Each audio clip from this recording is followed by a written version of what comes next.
Il governo premia il Veneto, che si conferma regione benchmark per la sanità, aumentando il riparto sanitario spettante di 380 milioni di euro, soldi per le liste d'attesa e l'aumento degli stipendi di medici e personale sanitario. A Venezia a presentare le ultime delibere del CIPES, il Comitato Interministeriale per la Programmazione Economica e lo Sviluppo Sostenibile, il segretario nonché sottosegretario alla Presidenza del Consiglio dei Ministri Alessandro Morelli. A livello di conferenza Stato-Regioni, innanzitutto la premialità legata a uno storico e le regioni benchmark, cioè quelle che sono dei capofila, dei fari letteralmente per le altre regioni, chiaramente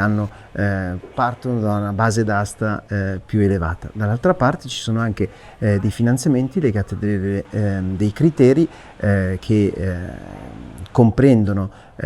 difficoltà dei vari territori, difficoltà sociali e economiche che quindi in questo quadro favoriscono altre regioni. Sottolineo come l'aumento dell'autonomia anche sul fronte della sanità permetterà a tutte le regioni e a tutti i territori di rispondere al meglio ai loro concittadini. Sì, questa è la testimonianza che il Fondo Sanitario Nazionale cresce e di conseguenza anche la quota spettante al Veneto con questi ulteriori 380 milioni in più rispetto al fondo 2023.